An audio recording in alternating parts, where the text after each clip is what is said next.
네, 안녕하세요 여러분, 닥터 토리잘입니다. 이번 시간에는 제 첫 영상에서 아이언 형님께서 요청해주신 통신사 기업 리뷰해드리도록 하겠습니다. 통신사 기업이 우리나라에 총 3개가 있는데 어느 거를 해달란지 몰라서 3개 다 준비했습니다. 아이언 형님, 통신사 취업 가자!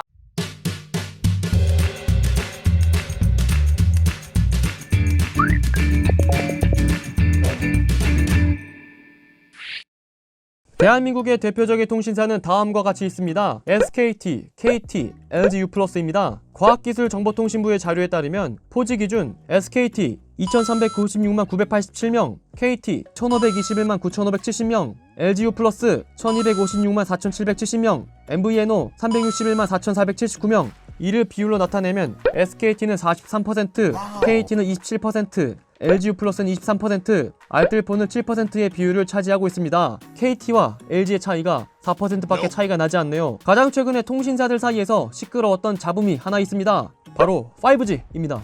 서로 자기들이 빠르다며 싸우고 5G로 연결했더니 LTE로 연결만 되고 업계 내에서 난전이 벌어졌었습니다. 솔직히 우리 같은 일반인들이 사용하기에는 4G LTE도 솔직히 충분한데 말이죠. 왜 이렇게 서로 자기들이 빠르다고 경쟁 중일까요? 완벽한 커버리지가 되려면 2021년은 전망되는데 말이죠. 통신사들이 이토록 난전을 펼치는 이유를 알기 위해서는 우리는 먼저 5G가 뭔지 알아야 합니다. 5G는 LTE에 비해 방대한 데이터를 아주 빠르게 전송하고 초저지연, 즉 실시간으로 모든 것을 연결하는 초연결 사회를 가능케 하는 5세대 정보통신망입니다. LTE보다 최대 20배가 빠르고 실시간 반응 속도가 LTE의 10분의 1에 불과하며 1제곱킬로미터 면적당 연결하는 단말기 수가 LTE보다 10배가 더 많습니다. 이를 가능케 하는 핵심 기술을 바로 MEC라고 부릅니다. MEC 기술은 모바일 환경에서 트래픽량의 폭발적인 증가, 사물 인터넷 단말기 및 개인 사용자의 요구사항 증가에 따른 모바일 코어망의 트래픽 부담을 줄이고 응답 시간을 줄이기 위해 사용자와 가까운 위치에서 서비스를 제공함으로써 전반적인 정보 전달 속도를 높이는 것입니다.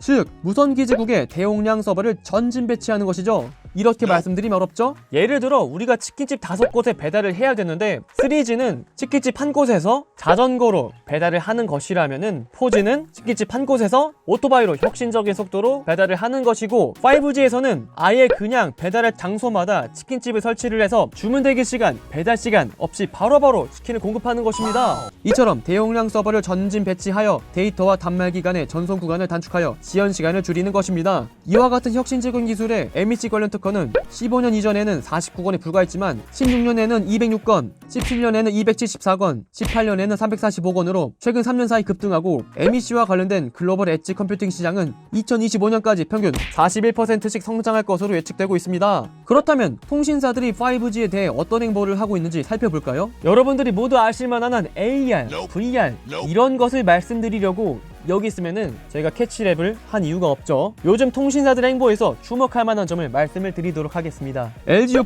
일반 도로서 5G 협력 자율주행 성공. SKT 서울시 20일 상암 5G 자율주행 테스트베드 공개. KT 5G 자율주행 상용 시대 연다. 통신사와 자율주행이 대체 무슨 관련이 있기에 이런 걸까요? 5년 전부터 우리가 귀에 못이 박히게 들었던 4차 산업혁명을 떠올려 봅시다. 4차 산업혁명의 핵심 키워드는 IoT, 클라우드, 인공지능, AR, 완전 자율주행차, 그리고 이것들이 도입되어야 할 필수 조건이 초연결이란 것입니다. 지금 통신사들이 그렇게 자기들이 빠르다고 우기는 5G가 4차 산업혁명 시대에서 핵심 기술 초연결을 지금 맡고 있다는 겁니다. 초연결을 통해서 앞으로 폭발적으로 증대될 시장 자율주행 자동차이기 때문입니다. 하지만 여기서 또 우리의 훌륭한 캐치랩 구독자분들께서는 아니 토리자라, 지금 장난치니? 너도 알다시피 통신사들의 주된 수입원은 단말기, 인터넷, IPTV와 같은 사람과 관련된 인적 시장 아니니? 그런데 여기서 자율주행 자동차 무슨 말이야?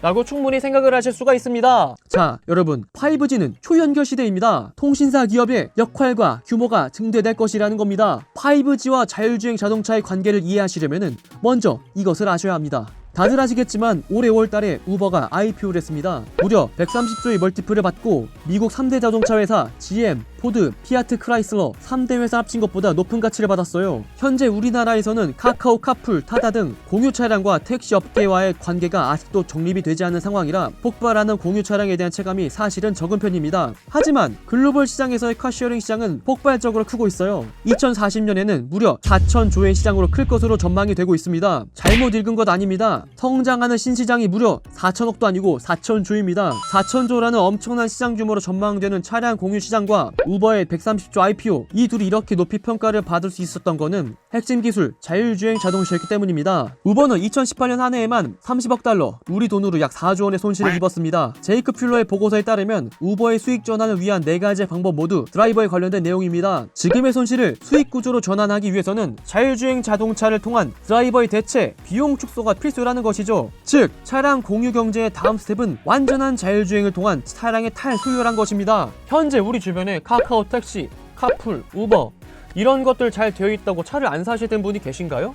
없죠. 왜냐하면 당장 우리 가족이 여행을 가야 되는데 매번 택시만 부를 수도 없고, 택시가 아무리 잘 되어 있어도 택시기사를 부르는데 소요되는 시간, 그 모르는 택시기사와의 불편함, 막상 타고 싶을 때 안 잡히는 불편함, 이런 것들이 많잖아요. 그래서 차를 차고해 두는 시간이 전체 시간의 80%임에도 불구하고 우리는 그 불편함 때문에 차를 사는 거잖아요. 하지만 완전 자율주행 자동차를 통해 자동차를 소유하지 않아도 될 시대가 온다면 어떻게 될까요? 우리가 어딜 가고 싶을 때 돌아다니고 나서 주차할 필요 없이 내리기만 하면 그 차는 또다시 새로운 고객을 태우러 가는 거예요. 사람들이 차를 안 사고 공유 자동차를 자유롭게 타면 더 이상 자동차가 소유의 개념을 넘어설 수 있는 것입니다. 비단 이게 다른 나라만의 이야기일까요? 현대자동차는 5년 뒤인 2024년에 4단계의 자율주행 자동차의 상용화를 선언했고, 실제로 자율주행 및 공유 자동차에 크게 투자하고 있습니다. 이미 미국 구글의 웨이모는 자율주행 택시가 시운전 중이며 실제 이용객들의 70%가 긍정적으로 평가했습니다. 기술적인 개발이 완벽해진 그 시기에는 충분히 기존 택시를 대체 상용화가 가능하다는 이야기입니다. 이와 같은 자율주행이 제대로 실현되기 위해서는 대용량 정보가 지연 없이 실시간으로 제공되어야 합니다. 그리고 이 자율주행차를 가능케 할 것이 바로 5G의 초연결입니다. 5G 데이터 통신의 수요자가 사람을 넘어서 초연결로 이루어지는 자율주행 자동차의 4,000조의 신시장이 통신사가 선점해야 할 새로운 먹거리라는 것입니다. 고객의 주체가 단순한 인적 관련 시장이 아니라 새로운 기술 자율주행 자동차의 초연결 시장이 바로 그 새로운 먹거리로 떠오를 것입니다. 2040년 4,000조로 시장 경제 규모를 보고 있는 공유 차량 경제, 여러분들은 어떻게 생각하시나요? 이런 시대가 도래할지 얼마나 오래 걸린다고 생각하시나요? 50년? 100년? 혹은 내가 살아있기 전까지는 없다? 정말 그럴까요?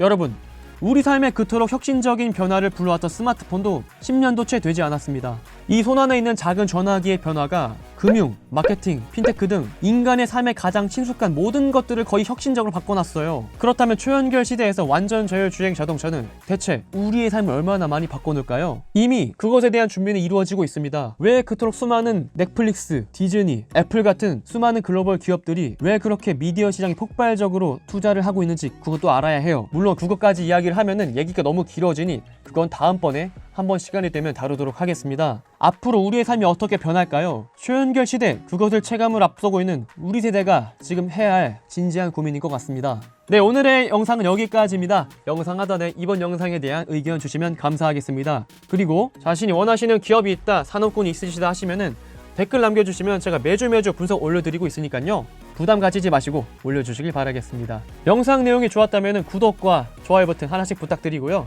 그럼 저는 다음에 또 좋은 정보로 찾아뵙도록 하겠습니다. 그럼 다음에 또 만나요. 안녕!